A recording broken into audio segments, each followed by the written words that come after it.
buat seluruh permata GBKP yang terkasih. Kita bertemu kembali di PA Permata di minggu ini. Besar harapan kami melalui renungan di PA Permata ini bisa menjembatani seluruh permata untuk lebih mempersiapkan diri dan dapat merenungkan firman ini, bahkan melakukannya di dalam kehidupan kita. Sebelum saya sampaikan firman Tuhan, mari kita meminta kekuatan kepada Tuhan di dalam doa kita bersatu. Kami bersyukur atas segala kebaikan dan lawatan-Mu bagi hidup kami. Agar senantiasa harapan kami juga pada saat ini Tuhan, Kau memberikan kekuatan kepada seluruh permata GBKP, agar mereka memiliki kerinduan dan kebersamaan dan kesatu hatian untuk dapat bersekutu di PA Permata di minggu ini. Izinkan firman ini mengubah hidup permata GBKP dan mampukan mereka memiliki harapan dan iman yang teguh untuk dapat mereka pakai sepanjang kehidupan mereka. Terima kasih Tuhan, kami bersyukur dan berdoa kepadamu. Haleluya, amin. Mari kita membaca firman Tuhan yang menjadi renungan di PA Permata di minggu ini. Dari kitab 1 Yohanes pasal 3 ayat 11 sampai dengan ayat 18. Kami akan bacakan firman Tuhan tersebut kepada kita sekalian. Kasih terhadap saudara sebagai tanda hidup baru. Sebab inilah berita yang telah kamu dengar dari mulanya, yaitu bahwa kita harus saling mengasihi. Bukan seperti Kain yang berasal dari si jahat dan yang membunuh adiknya. Dan apakah sebabnya ia membunuh? Sebab segala perbuatan jahat dan perbuatan adiknya yang benar. Janganlah kamu heran saudara-saudara, apabila dunia membenci kamu. Kita tahu bahwa kita sudah berpindah dari dalam maut ke dalam hidup, yaitu karena kita mengasihi saudara kita. Barang siapa tidak mengasihi, ia tetap di dalam maut. Setiap orang yang membenci saudaranya adalah orang pembunuh manusia.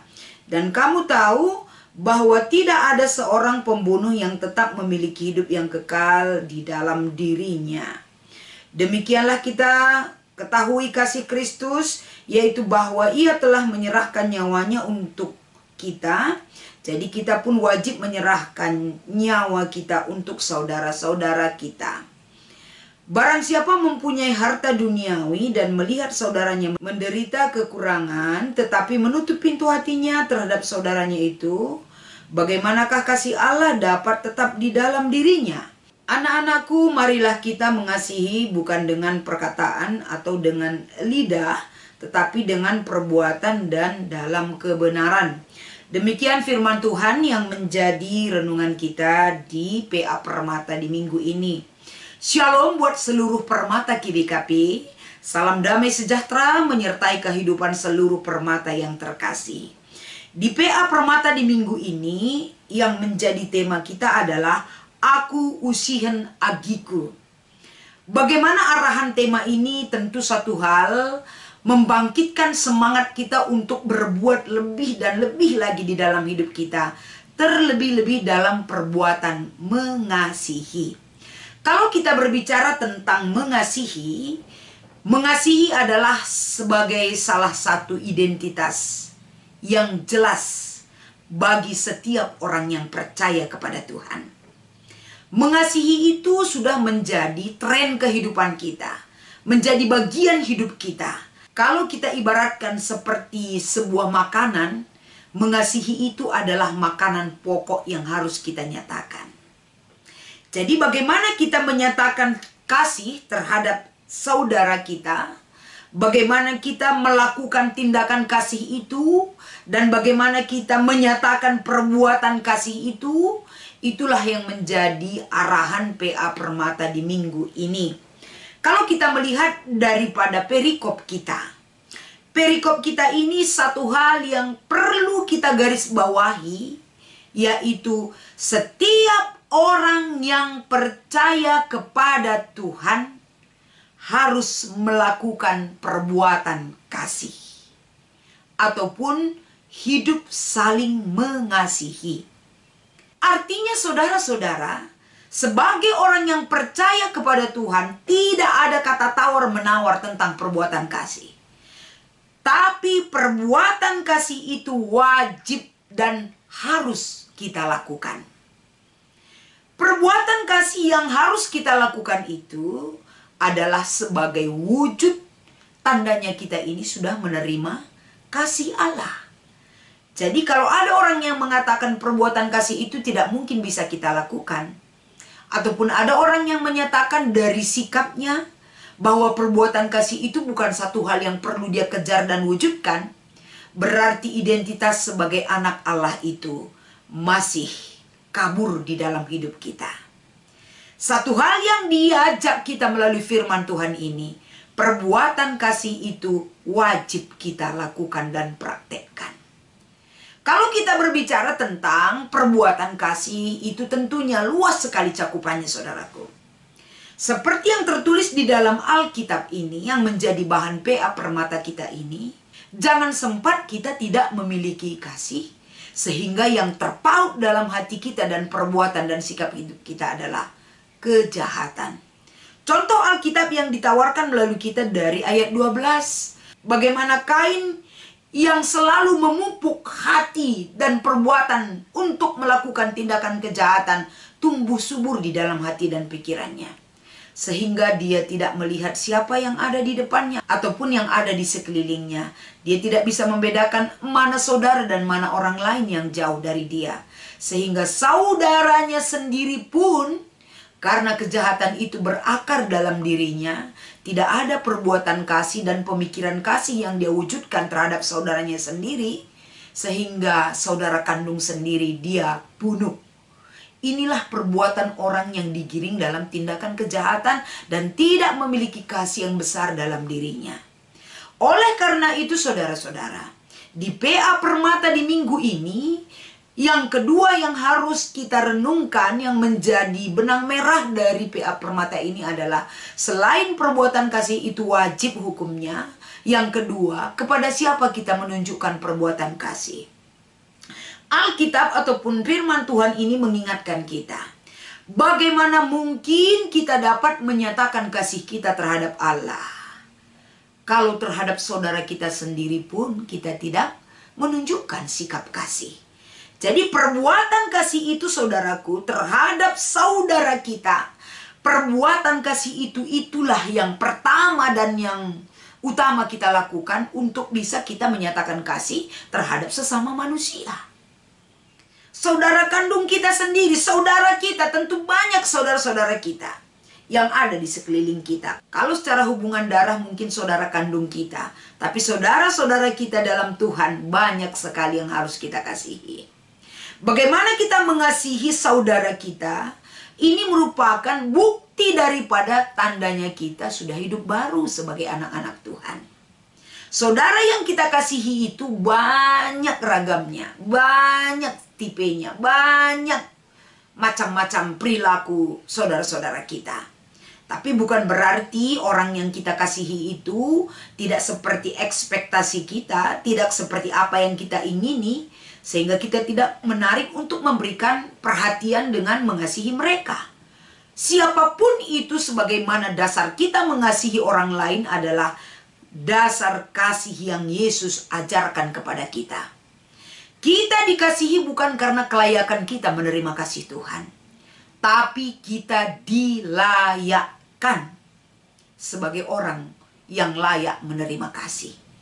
Karena begitu besar kasih Allah kepada hidup kita, kepada dunia ini, Dia karuniakan anaknya yang tunggal, agar setiap orang yang percaya beroleh hidup yang kekal. Itu adalah firman Tuhan mengatakan di dalam Yohanes 3 ayat 16. Bagaimana firman ini kita terima dan nyatakan di dalam hidup kita? Tandanya kita mengasihi saudara-saudara kita. Tentu dasar kasih kita adalah kasih Tuhan itu sendiri. Kasih Tuhan yang sudah berakar dan menyelamatkan hidup kita. Kasih Tuhan yang mengangkat harkat dan martabat kita sebagai manusia seutuhnya. Perbuatan sehebat apapun perbuatan yang kita lakukan tidak mampu melayakkan diri kita, selain daripada kasih Tuhan yang melayakkan diri kita untuk menerima kasih dan perbuatan Allah yang begitu besar bagi kita. Dan selanjutnya dari firman Tuhan ini, saudara-saudara, bagaimana kita memberikan kasih itu kepada orang lain. saudara kita, orang lain juga, ataupun sesama manusia. Salah satunya adalah kasih tanpa syarat. Jangan kita mengasihi orang lain karena dia baik kepada kita, karena dia seperti apa yang kita mau, karena dia begitu banyak pengorbanannya kepada kita. Tapi dasar kasih itu adalah sebagai identitas tanpa membandingkan, tanpa membeda-bedakan. Selagi kita bisa masih mengasihi orang lain, berikanlah kemampuan kita mengasihi. Hati kita, waktu kita, hidup kita, bahkan secara finansial yang bisa kita miliki dan berikan. Berikanlah itu sebagai wujud kasih kepada orang lain. Selanjutnya dari firman Tuhan ini juga, saudaraku, bagaimana kita mempraktekkan kasih itu. Mempraktekkan kasih itu seperti firman ini katakan. Bagaimana kita menunjukkan jiwa kepedulian kita kepada orang lain. Bagaimana kita empati, bukan hanya simpati. Bagaimana kita menunjukkan memberi diri kita kepada orang lain sehingga berdampak bagi orang lain. Bagaimana kita dengan tekun rela berkorban sebagai bentuk cinta kasih kita kepada orang lain. Bagaimana kita saling memperhatikan, saling menguatkan. Bagaimana kita saling mengampuni.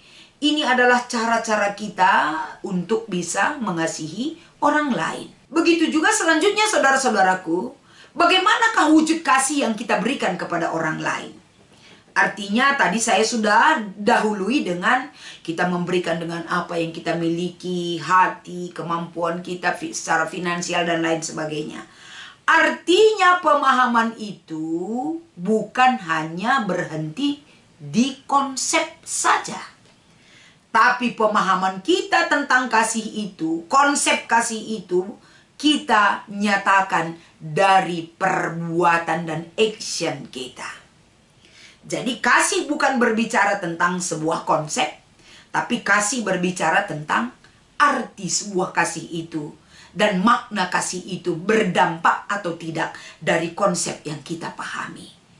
Secara umum kita bisa pahami kasih itu tidak berhenti dari kata-kata, tapi kasih itu terus dilakukan dari tindakan dan perbuatan. Dari tema kita di minggu ini, aku usihan agiku. Bagaimana kita bisa menjadi contoh dan teladan buat adik-adik kita. Ini ada kaitannya dengan hari ulang tahun kategorial KAKR di GBKP 133 tahun. Permata-permata GBKP pernah menjalani masa-masa KKR. Tentu dunia KKR kamu sudah merasakan bagaimana. Apa yang kamu butuhkan ketika KKR pasti masih melekat dalam ingatan. Karena masih permata, terkecuali kamu sudah mori ataupun mamre. Permata berarti masih satu tahap selesai di KKR ataupun remaja ke permata. Artinya ingatan dunia di KKR itu kamu masih paham sekali. Bagaimana kamu bisa menjadi contoh dan teladan buat adik-adik kamu yang ada di KKR ataupun adik-adik kita yang ada di rumah. Banyak sekali kita lihat kakak dan abangnya sekarang jahilin adiknya, jago semua. Tapi untuk memberikan contoh dan teladan, bagaimana kita memberi makna, arti yang mendalam atas kehadiran kita bagi adik-adik kita. Terkadang itu terabaikan. Apa faktornya maka kita abaikan? Kita menganggap itu tidak penting banget. Karena kita asik dengan dunia kita sendiri. Tapi hari ini Yohanes katakan dalam firman Tuhan ini, hidup saling mengasihi itu dengan teladan yang kita ambil teladan kita dari Yesus Kristus adalah perlu juga kita tanamkan di dalam diri kita. Mengasihi adik-adik kita berarti membutuhkan pengorbanan dan perhatian. Perhatian dan pengorbanan itu kita lakukan karena kita mengasihi mereka. Sama seperti Yesus sendiri mengasihi kita. Dan selanjutnya di PA Permata ini bisa kita nyatakan itu di dalam kehidupan kita. Karena kita mengikuti daripada perintah Tuhan. Hidup saling mengasihi itu adalah perintah Tuhan. Makanya saya katakan tadi harus kita lakukan. Karena perintah Tuhan itu bagian daripada hidup kita yang wajib kita lakukan sebagai anak-anak Tuhan. Di PA Permata di minggu ini ada aksi yang harus Permata lakukan, yaitu yang pertama, bekerja sama dengan guru KKR mengaturkan parenthood KKR. Artinya Aksi bagian yang pertama ini, apa yang harus Permata lakukan? Misalnya ada kolaborasi program dengan guru-guru KKR, bagaimana duduk bersama dengan anak-anak KKR merayakan HUT, bermain bersama, bernyanyi bersama, mendengar firman bersama. Itu adalah salah satu bisa yang dilakukan oleh Permata, dan ini bisa dibicarakan ataupun dibuat planningnya untuk dilakukan di runggun masing-masing. Yang kedua, ngaturkan kegiatan gotong royong guna bersihkan ras memperindah lingkungan gereja radukan KKR. Bagaimana kita peduli terhadap lingkungan seperti tahun pelayanan gereja tahun 2022. Kita kreatif merawat lingkungan. Itu bukan berhenti di tahun 2022 saja. Tapi sampai 2023 ini, bagaimana peran aktif jemaat ikut terlibat untuk mendukung pelayanan itu, salah satunya kolaborasi program dengan anak-anak KKR, dengan Moria, Mamre, dan lain sebagainya, agar di dalam kepedulian kita bersama, kategorial itu tidak berjalan sendiri-sendiri, tapi kategorial itu bisa dengan kategorial yang lain, duduk bersama, bekerja bersama, melayani bersama, untuk bisa menyatakan kehadiran Tuhan dalam segala pelayanan yang bisa kita lakukan. Demikianlah PA Permata di minggu ini. Besar harapan kami, kiranya Tuhan tetap melawat seluruh kehidupan Permata, dan Permata GBKP semakin dimampukan untuk dapat menjadi pelaku aktif dalam pelayanan yang lebih hebat dan luar biasa lagi. Kita bersatu di dalam doa. Terima kasih Tuhan buat firman yang bisa menjadi renungan di PA Permata di minggu ini. Mampukan seluruh Permata menjadi usihan, menjadi teladan buat adik-adiknya, bisa menjadi teladan bagi siapa saja, dan Permata GBKP diperbaharui dalam perbuatan kasih dan hidup saling mengasihi. Di dalam nama Yesus inilah harapan dan doa kami. Haleluya. Amin.